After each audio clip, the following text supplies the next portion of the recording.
Phase difference 2π/λ/r1। ठीक है, तो इनिशियली हमारी wave is with zero phase difference, मतलब साइन ओमेगा t प्लस और माइनस 0। ठीक है, और r1 डिस्टेंस कवर करने के बाद this will be sine omega t minus 2π/λ/r1। The phase difference will change by 2π/λ/r1। ठीक है, किसी को इसमें डाउट है?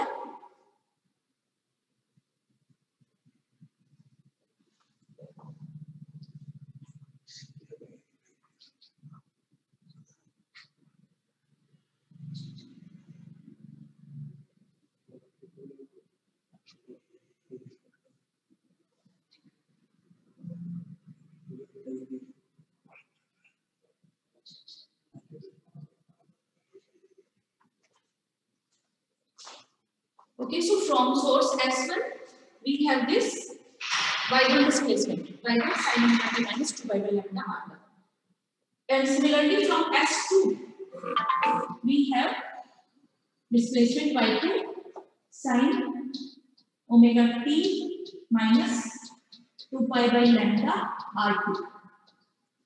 both are coherent। ठीक है, both are coherent मतलब दोनों सोर्सेस को एक ही सोर्स से origin, these two sources are originated from the single source। ठीक है, so many people have doubt। Okay, so I will unmute Shubham Singh। Okay, Shubham Singh।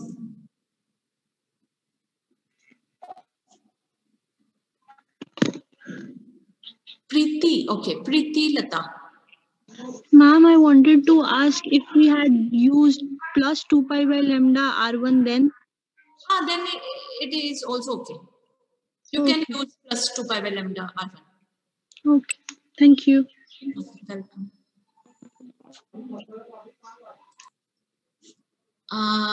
Do anyone has some other doubt?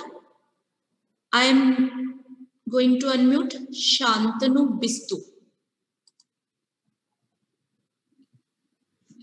Ma'am, why we haven't considered the amplitude while writing the equation of wave?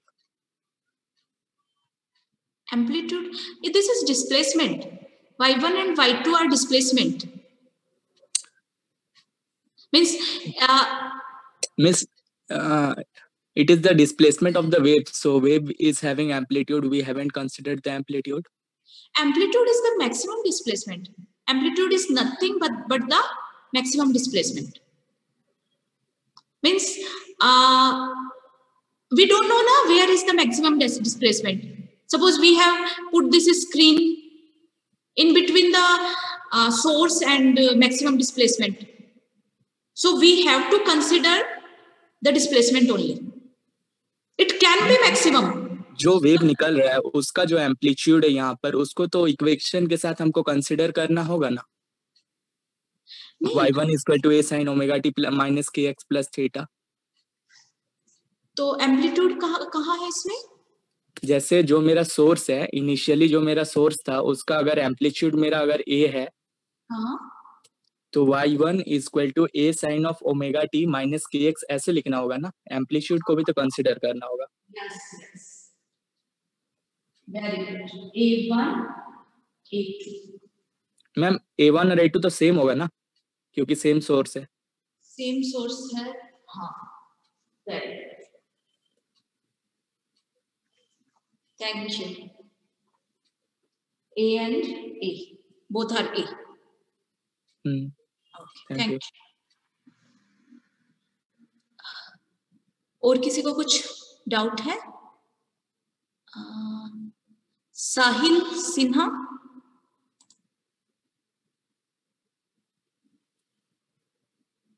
Sahil Sinha. Yes ma'am, I have a doubt।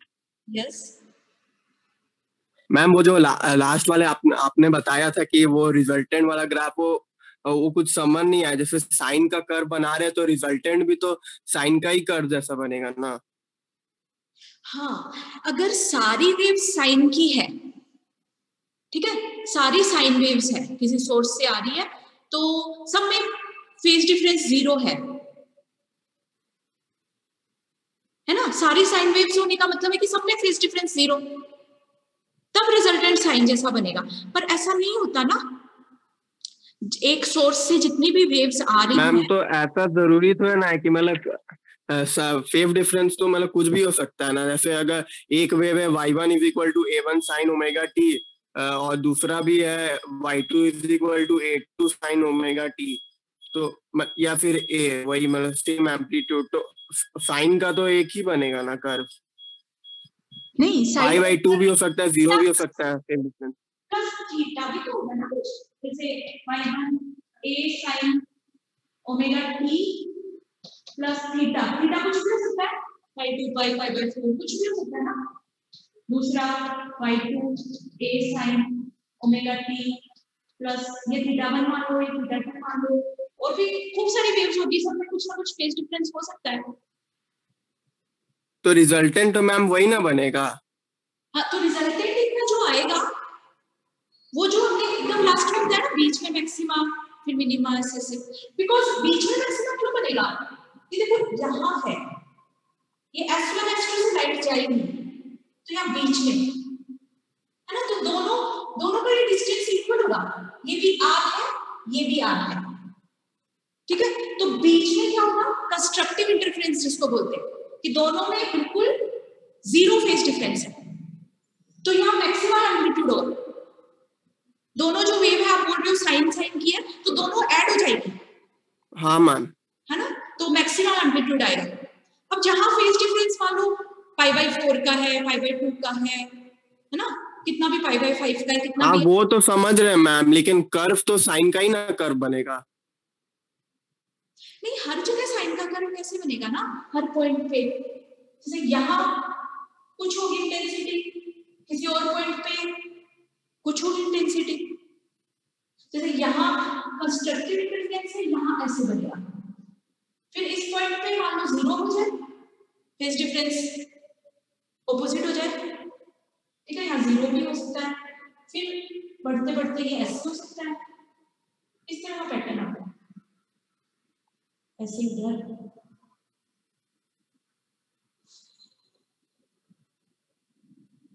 Okay ma'am, and जब और tan cot का कैसे बन सकता है, वो तो मतलब 0 और पाई बाई 2 पर अनडिफाइंड हो जाएगा, तो कंटिन्यूस नहीं हो पाएगा ना कर्व।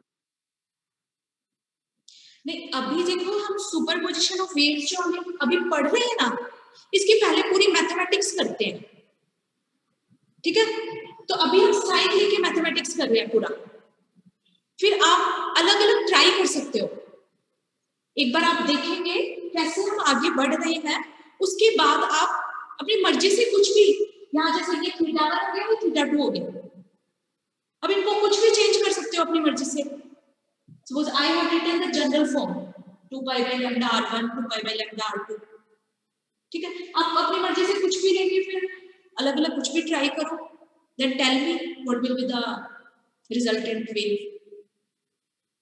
एंड मैम आप जो बताए कि वो कार्डबोर्ड वाला एग्जांपल दिए थे जिसमें होल से लाइट पास कराएंगे, वो जो सोर्स बना रहे हैं, तो मतलब कार्डबोर्ड मतलब उसमें तो लाइट को मीडियम नहीं चाहिए होता ना ट्रेवल करने के लिए, तो वो तो मतलब ऐसे भी क्रॉस कर सकता है कार्डबोर्ड के थ्रू। कार्डबोर्ड में भी तो लाइट चल सकता है, क्योंकि उसका भी, कार्डबोर्ड का भी तो अपना एक मीडियम है ना। नहीं जैसे दो रूम है पास पास, दो रूम है, एक रूम में मैंने लाइट ऑन की, तो दूसरे रूम में रोशनी थोड़ी होती है, अगर वो रूम पूरी तरह से बंद है, कोई खिड़की विड़की नहीं है, तो ऐसे ही कार्डबोर्ड से भी पूरी लाइट रुक गई, अब उसमें होल कर दिया तो लाइट पास हो गई होल में से। सपोज यहाँ ये S1 S2 दो सोर्स है, यहाँ हमारा वो है इनिशियल सोर्स S, जिसे S1 S2 बनाया, तो अब इससे तो लाइट हर जगह जा रही है, ठीक है, एक कार्डबोर्ड लगा दिया यहाँ, अभी लाइट रुकी हुई है, अब मैंने होल कर दिया, ये होल हो गया, तो इसमें से जो लाइट जा रही है वो S1 हो गई, यहाँ भी एक होल कर दिया, इसमें से लाइट जा रही है S2। Okay ma'am, thank you.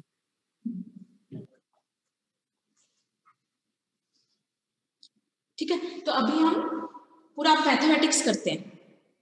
जो S1 से डिस्प्लेसमेंट है y1 और S2 से डिस्प्लेसमेंट है y2। y1 is a is the amplitude, a sin omega t minus 2 pi by lambda r1, and y2 is a sin omega t minus 2 pi by lambda r2, y1 y2। तो अब क्या करेंगे, point P पर जो resultant displacement होगा वो कितना होगा, vector addition of y1 and y2।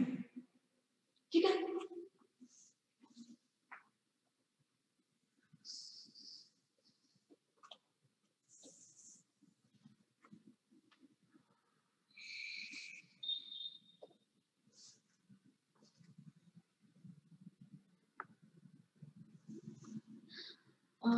Page ऐसे नया पेज आ जाएगा। Okay,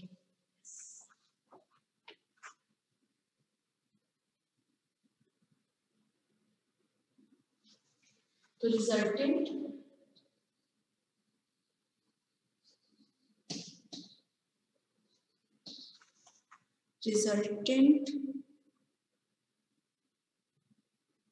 displacement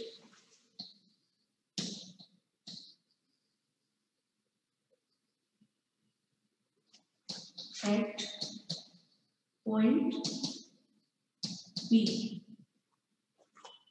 by the theory of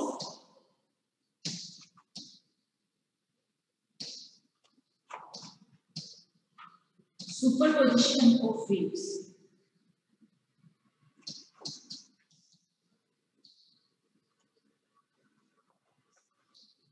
superposition of waves की थ्योरी क्या है, the resultant displacement is vector addition of displacement from each wave। So resultant displacement y is y1 plus y2। ठीक है, vector addition.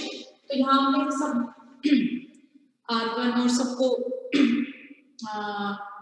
Proper लिखा है, तो we can write it like this। y1 is a sin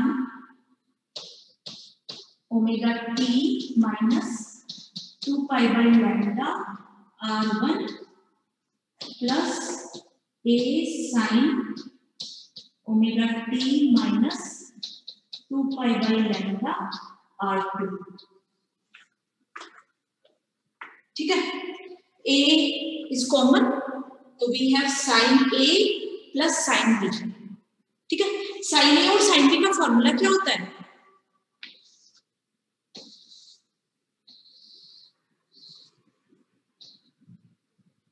sin a plus sin b।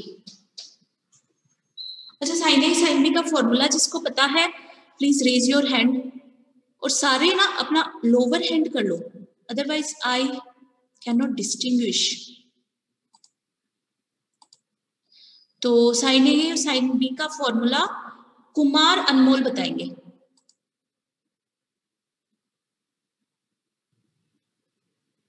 Hello yes, Kumar Anmol. Ma'am, sine A plus sine B का formula होता है ma'am 2 sin a plus b by 2 into cos a minus b by 2। Very good, thank you. sin a plus sin b equal to 2 cos a minus b by 2 sin a plus b by 2। ठीक है, cos को पहले लिख दो, sin को पहले लिख दो, doesn't matter because there is multiplication between this two. So we can write it like 2, a is common, so a cos a minus b, a minus b, तो ओमेगा टी तो कैंसिल हो गया। a is 2 by lambda r1, b is 2 by lambda r2, तो a minus b, तो ये plus बन गया। So I can write it like 2 by lambda is common, so I can write it like r2 minus r1 by 2, a minus b by 2। 2 करेंगे तो ये direct, this 2 will vanish।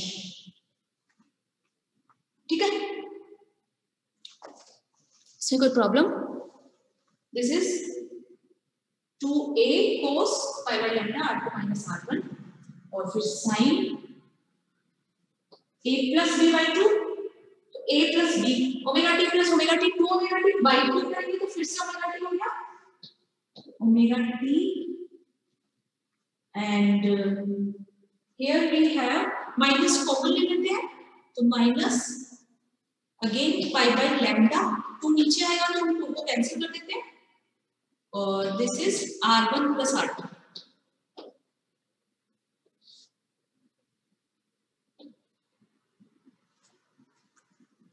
ठीक है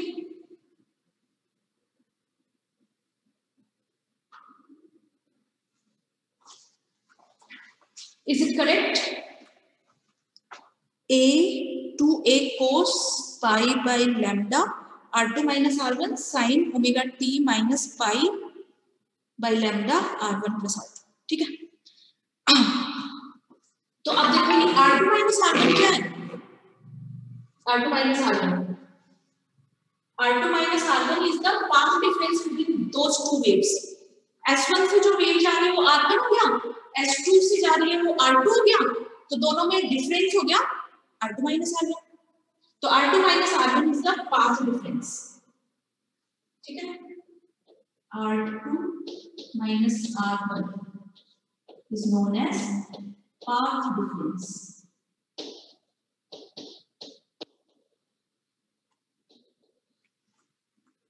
Path difference between two waves and sin omega t मतलब ये वाली वही form हो गई ना जो हमने इनिशियली लिखी थी a sin omega t minus 2 by lambda r1 जो भी था तो ये हो गया इतना वाला हमारा a हो गया एक तरह से जो रिजल्टेंट वेव का एम्पलीट्यूड है वो अब ये हो गया 2a cos pi by lambda r2 minus r1 ठीक है बाकी का वही वेव फॉर्म है sin omega t minus pi by lambda r1 plus r2 ठीक है तो in a short form we can write this y as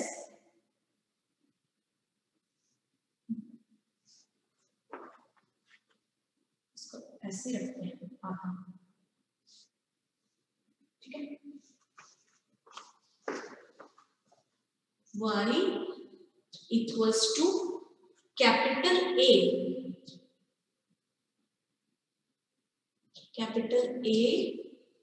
sin omega t minus pi by lambda r1 plus r2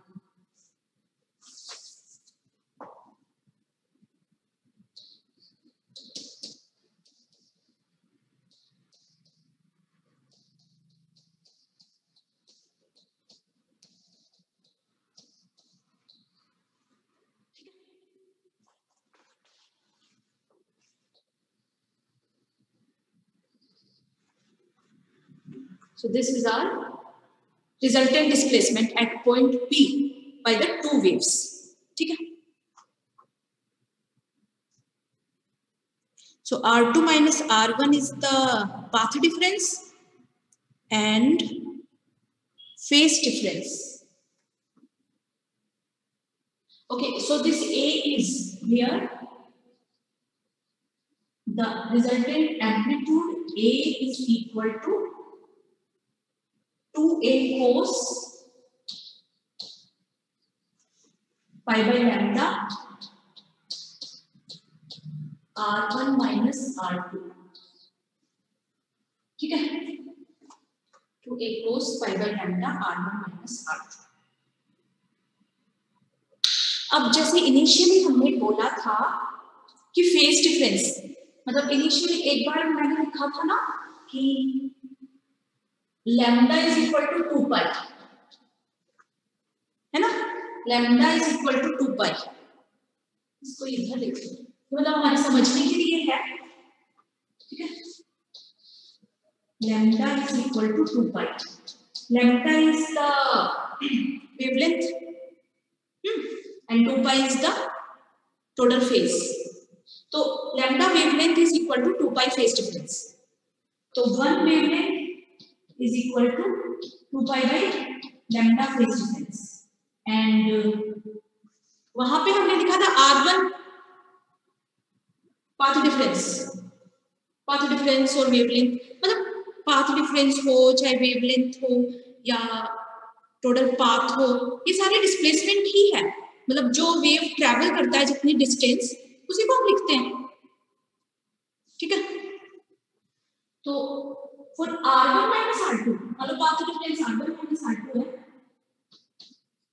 तो phase difference कितना होगा 2 pi by lambda R1 minus R2, ठीक है। यहाँ पे ये जो फेज डिफरेंस है वो है पाई by lambda R1 minus R2, तो let delta equal to pi by lambda R1 minus R2, this is the phase difference. तो यहाँ हम क्या करेंगे डेल्टा बाय 2, ठीक है। सपोज ये जो फेज डिफरेंस है पाई by lambda R1 minus R2 उसको हमने डेल्टा मान लिया, तो यहाँ हम इसको क्या लिख देंगे 2a cos delta by 2।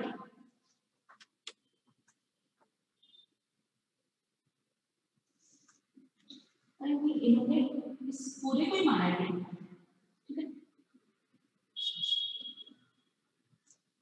Delta is 2 pi by lambda R1 minus R2, ठीक है। तो इसको हमने लिख दिया 2a cos delta,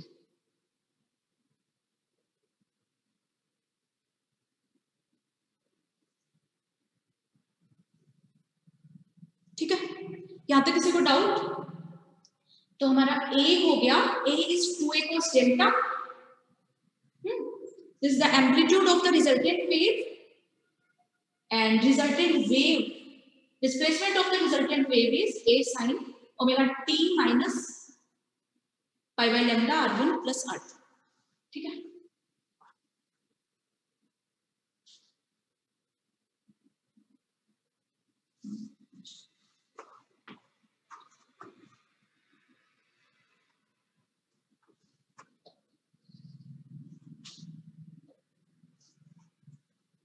Delta is this, which is known as phase difference.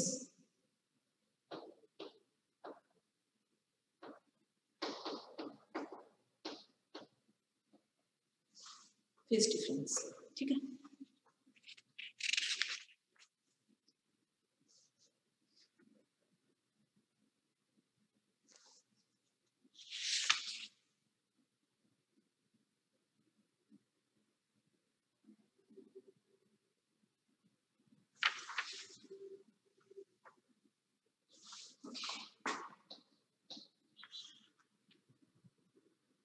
ठीक है। Delta is 2 pi by lambda R1 minus R2, so here we have cos delta by 2, ठीक है। यहाँ तक किसी को डाउट है? Sumit Kumar. Good morning, ma'am. Yes, good morning, Sumit. Ma'am, there you have mentioned R1 minus R2, but actually in first you have written as R2 minus R1. So I think there is some writing error there. Oh, sorry. Yes, this is phase path There will not be, and regarding my opinion, there will be not delta by 2. I think there should be delta only, where you have written 2a cos delta by 2. नहीं, if I suppose delta is equal to this 2 pi by lambda R2 minus R1, Yes, ma'am. है ना, then it will be delta by 2. Oh, yes, ma'am. Yes, ma'am. Sorry for interruption. No problem. Okay. So, Thank you, ma'am. okay, welcome. Is there anyone else?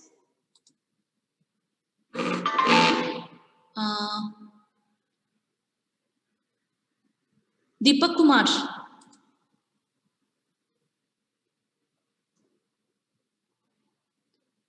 Deepak Kumar Rana.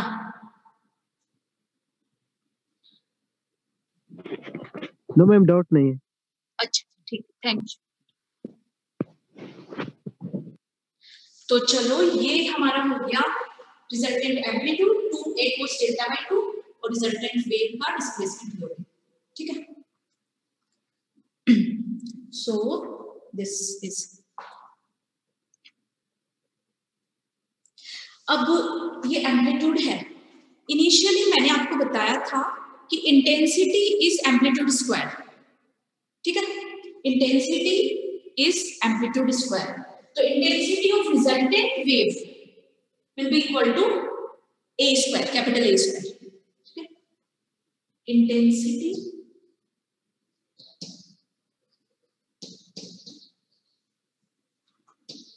of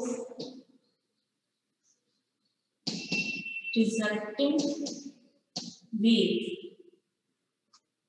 I is equal to amplitude square is equal to 2a cos delta by 2 whole square, 4a square cos square delta by 2, ठीक है।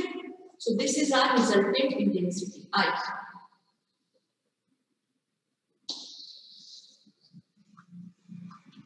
ठीक है, तो delta क्या है यहाँ पे, phase difference. अब हम पता लगाएंगे, now we will find out at which point this intensity will be maximum and where it will be minimum, ठीक है। तो अब मैक्सिमम वैल्यू कब होगी, कोस की जो वैल्यू होती है मैक्सिमम होती है 1, है ना, 0 से 1 तक होता है कोस, झूलता रहता है बीच में। तो maximum value of cos is 1, so maximum intensity will be 4a square.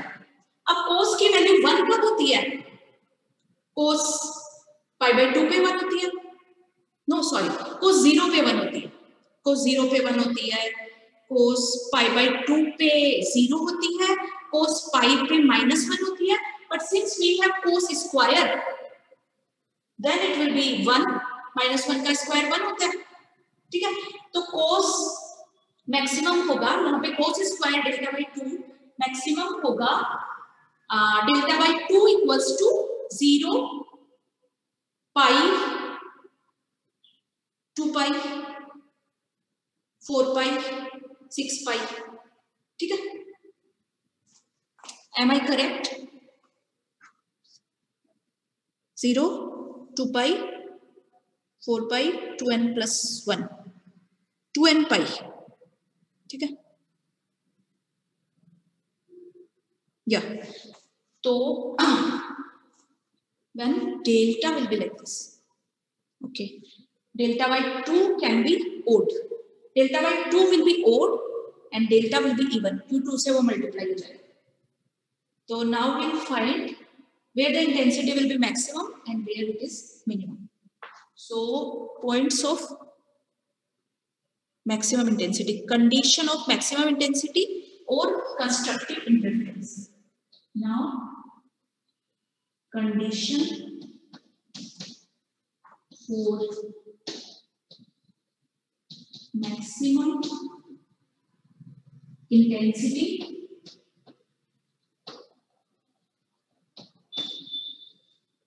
और मैक्सिमम इंटेंसिटी की कंडीशन को बोलते हैं कंस्ट्रक्टिव इंटरफेरेंस, ठीक है। और constructive interference,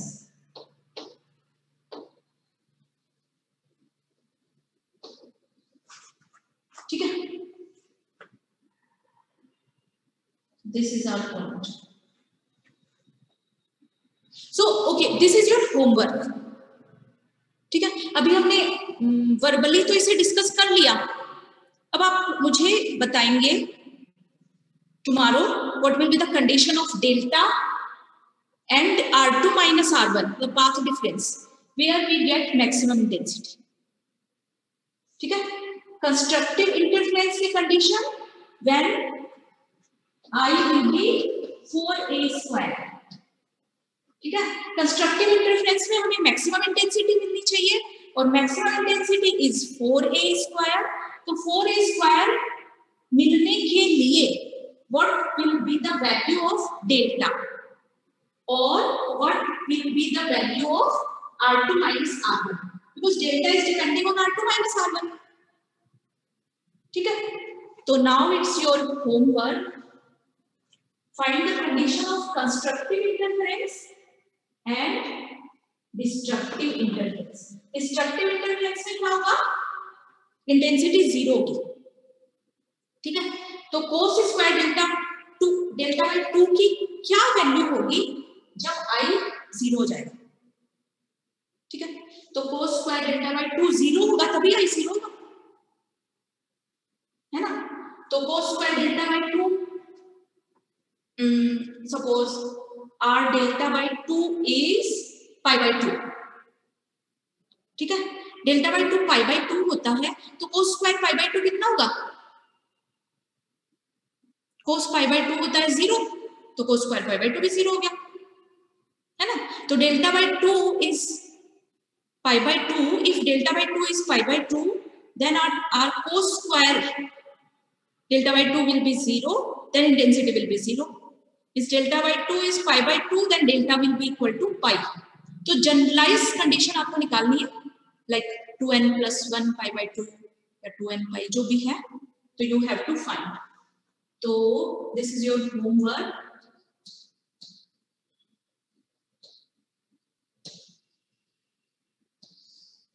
Find the condition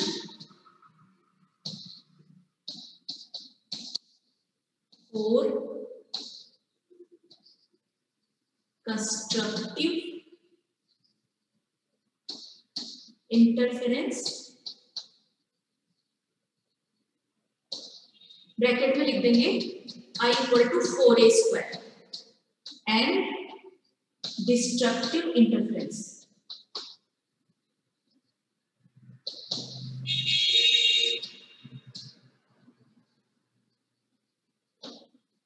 I equal to 0.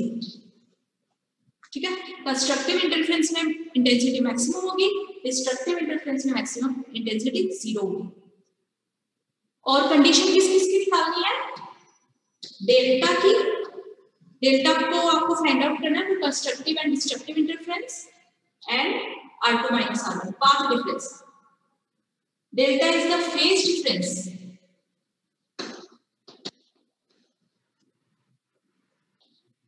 ठीक है, और ऐसे R2 minus R1 path difference.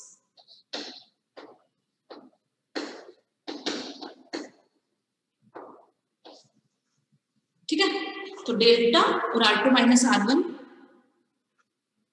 के लिए कंडीशन निकालनी है जब we have constructive interference and destructive interference. ठीक है, तो इसमें किसी को डाउट है?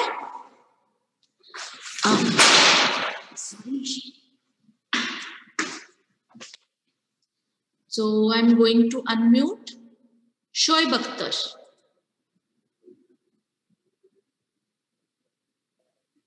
Yes, good morning, ma'am. Good morning, Shoaib. Yes, ma'am. Ma'am, clear हो गया मैम डाउट वो. Okay, okay, thank you. और किसी को डाउट है? कुमार अनमोल. कुमार अनमोल. Hello ma'am. हाँ, hello Kumar Anmol. Ma'am intensity directly proportional to A square होता है ना मैम, तो वहाँ पे I equal to K square होगा ना. I equal to k into A square, constant into A square होगा ना.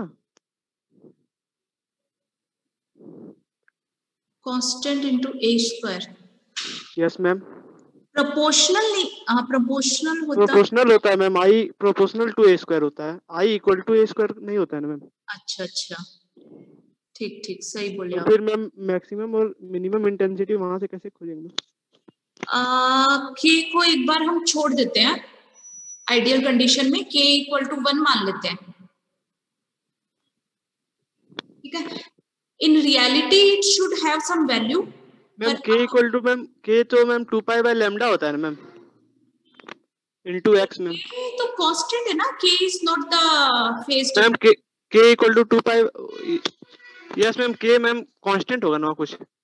K कांस्टेंट होता है, और जो आप K equal to 2 pi by lambda बोल रहे हो ना, वो तो वेव नंबर बोलते हैं उसको, वेव नंबर। यस मैम यहाँ पे कांस्टेंट होगा कोई कोई कांस्टेंट होगा, ठीक है। तो कांस्टेंट मान लो 2 है या 1 है या कुछ भी है, ठीक है, तो वो तो कांस्टेंट है, वो तो हमेशा कंस्ट्रक्टिव हो डिस्ट्रक्टिव हो, 0 से मल्टीप्लाई हुआ तो वो 0 हो जाएगा, यहाँ पे हमेशा ही 2 आएगा। मैम आई अगर k इक्वल टू 1 लेंगे तभी ना i equal to 4a square होगा। मैम ये आइडियल केस ले रहे हैं। हाँ मतलब आइडियल केस ले लो, k इक्वल टू 1 ले लो, k इज द कांस्टेंट ना, तो हमारे यहाँ इस थ्योरेटिकल एनालिसिस में मैटर नहीं करता।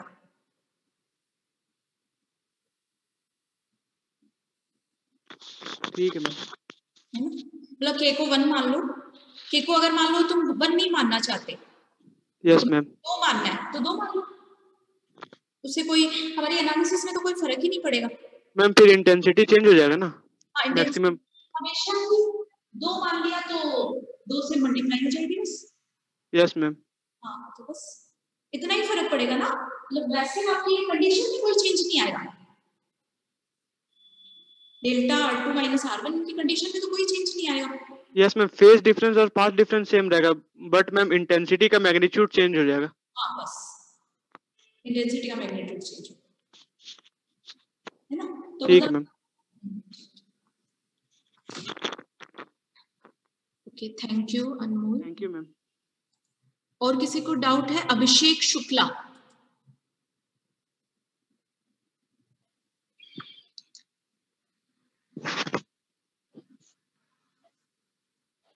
Hello ma'am. Hello Abhishek. Yes ma'am, clear हो गया अभी जो क्वेश्चन पूछा गया। ठीक है, थैंक यू। और किसी को डाउट है? अपने हैंड लोअर कर लीजिए अगर किसी को डाउट नहीं है तो।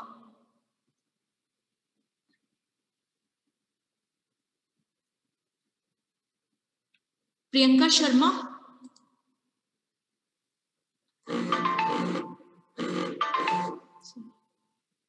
Priyanka Sharma.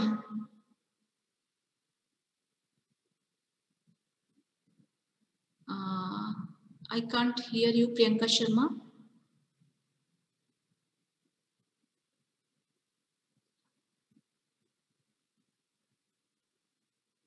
I think there is some problem of sound. Now Indrani Pal.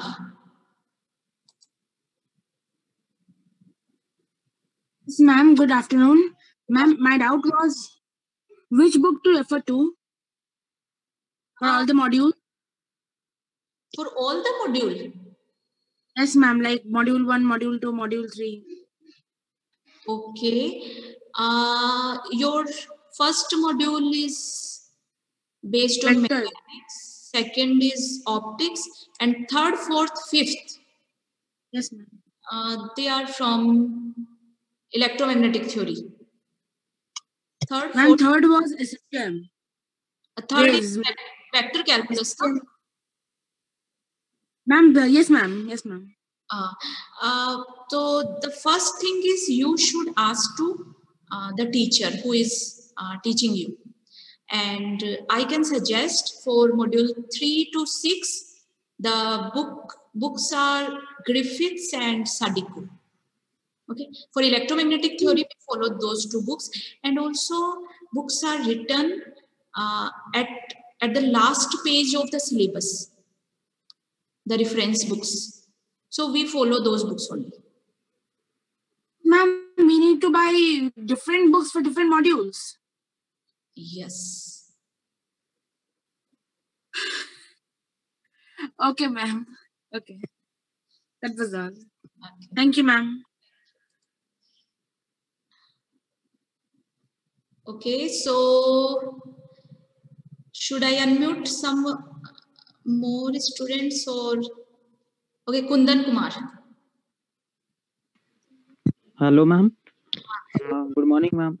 Ma'am ये एम्पलीट्यूड मैम सेम कैसे होगा मैम?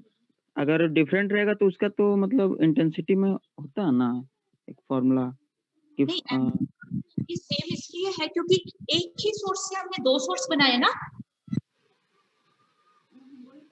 एक सोर्स से जो आने वाली लाइट मैम उसकी सारी वेव्स का एम्पलीट्यूड सेम होगा। अच्छा एक ही सोर्स से बनाए हैं, इसीलिए एम्पलीट्यूड सेम है। अगर दो अलग अलग सोर्स होते तो एम्पलीट्यूड सेम नहीं होता। Okay ma'am, I will see it. तो हम लिखते हैं A1 plus A2, मतलब condition और the final result will be different. Okay okay, thank you ma'am. Okay, thank you Kundan. अभी जिसको डाउट नहीं है प्लीज अपना हैंड ना लो कर लो, so I can unmute the Manisha Kumari. Manisha Kumari, hello ma'am. Hello Manisha. Ma'am मेरा क्वेश्चन ये था, जो आप बोले कंस्ट्रक्टिव इंटरफेरेंस और डिस्ट्रक्टिव इंटरफेरेंस फाइंड करने, तो मैम उसके लिए कॉस, मतलब कॉस वाला टर्म को अगर कंस्ट्रक्टिव है तो उसको 1 करना होगा और डिस्ट्रक्टिव है तो 0। यस मैम 1 के लिए तो ठीक है, कॉस 0 कर देंगे तो मतलब हो जाएगा पूरा 0। लेकिन जब डिस्ट्रक्टिव का बात आएगा तो हम लोग को उसको 1 कर मतलब π/2 पे आता है कॉस 0 सबसे पहले। तो मैम यहाँ तो डेल्टा/2 है ना, तो अगर हम लोग π/2 लेंगे तो वो π/4 हो जाएगा। डेल्टा अगर π/2 लेंगे तो π/4 हो जाएगा ना, क्योंकि टू तो नीचे है ना, वो कैंसिल हो जाएगा, तो डेल्टा इक्वल टू पाई हो जाएगा। नो मैम, अगर मतलब डेल्टा इज इक्वल्स टू π/2 लेंगे तब तो 0 नहीं आएगा ना। यस मैम, तो पाई लेना होगा, डेल्टा को पाई लेंगे। नहीं, डेल्टा/2 को π/2 लेना होगा। अच्छा, पूरा डेल्टा/2 को π/2। हाँ तो मैम 2 तो यहाँ पे कांस्टेंट मतलब नंबर है ना। हाँ तो क्या हो गया, मतलब एंगल है ना, डेल्टा/2 तो एंगल है। यस मैम, तो पूरा डेल्टा/2 को π/2 हम लोग कंसीडर तभी ना 0 होगा। और मैम जो लैम्डा वेवलेंथ, वो मतलब इस केस में हमेशा तो यही रहेगा ना 2π। हाँ, लैम्डा हमेशा 2π होता है, ये हमेशा यूनिवर्सल है। अच्छा, और मैम वो जो स्टार्टिंग में आप बताए थे एक्साइटेड स्टेट वाला, जो मतलब इलेक्ट्रॉन्स जाता, हम लोग सारा उसका एटम सब सेम है और क्या एनर्जी भी हम लोग सेम दे रहे, तो मैम तो भी कैसे वो डिफरेंट हो जाएगा, कैसे हम लोग उसको कोहेरेंट नहीं कह सकते, क्या डिफरेंस होगा उसमें? मतलब दो अगर अलग सोर्स है, हाँ यस मैम, एक ही सोर्स के एटम है तो एक साथ एनर्जी हमने इंसिडेंट की, सारे एटम एक साथ एनर्जी एब्जॉर्ब करेंगे, ऊपर जाएंगे, एक साथ नीचे आएंगे, तो कोहेरेंट हो गए। दो अलग अलग सोर्स है, तो अब इसको भी हम एनर्जी दे रहे हैं, दूसरे सोर्स को भी एनर्जी दे रहे हैं, तो कोई जरूरी थोड़ी कि दोनों को एकदम सेम टाइम पे एनर्जी मिलेगी। अच्छा, टाइम डिफर कर सकते हैं। हाँ, टाइम डिफर करेगा तो फेज भी डिफरेंस हो जाएगा। Yes ma'am, okay ma'am, thank you. Thank you.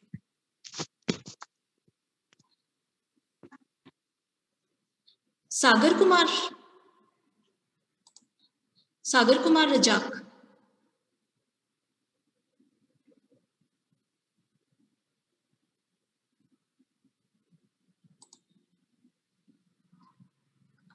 Anuj Singh. Ma'am yes Anuj. Ma'am class over हो गया। हाँ जी, अब आपको एक होमवर्क मिला है, वो आप करके आएंगे, फिर हमारी क्लास होगी। कल तो हॉलीडे है, आई मीन नेशनल छुट्टी है। हाँ छुट्टी है, तो परसों जो क्लास होगी ना, परसों है क्या हमारी क्लास? यस मैम, होगा फिर केमिस्ट्री वाला। ये जो आपको डाउट है वो, आई मीन जो होमवर्क हमने दिया है वो आपको करके लाना है परसों, और हम इससे आगे पढ़ेंगे। मैम अभी लीव कर सकते हैं ना? क्या, वापस बोलिए। मैम अभी लीव कर देना। लीव, इसके बाद और कोई क्लास नहीं है क्या? No ma'am. हाँ तो फिर कर दीजिए। ये सब बेकार क्वेश्चन पूछा है ये लोग। ओके चलो, एंड किसी को और क्वेश्चन, और कोई? मोनाली, हमारे पास 5 मिनट और है, तो आपको कोई प्रॉब्लम है तो पूछ सकते हो। इंद्रानी पाल, मोनाली। हाँ hello, good morning ma'am. Hello yes Monali, good morning. Ma'am, जो आप नोट्स लिखवा है मैम, उसका पीडीएफ मिल सकता है? पीडीएफ PDF तो हम कैसे देंगे? हम आपको लिखा रहे हैं तो वो बोर्ड से आप लिखते जाइए, फिर हम बुक बताएंगे तो वहीं से मिल जाएगा आपको सब कुछ। अच्छा ठीक है ma'am, thank you ma'am.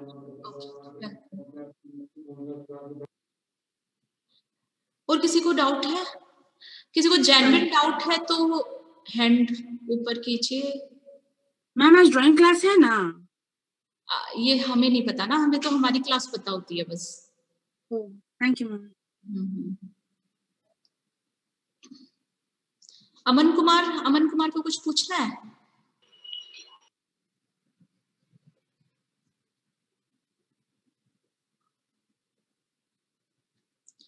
Okay तो वी शुड एंड दिस। तो आप ये होमवर्क करके आइएगा, बहुत इजी है। फिर हम कल I mean in our next class we will take forward it.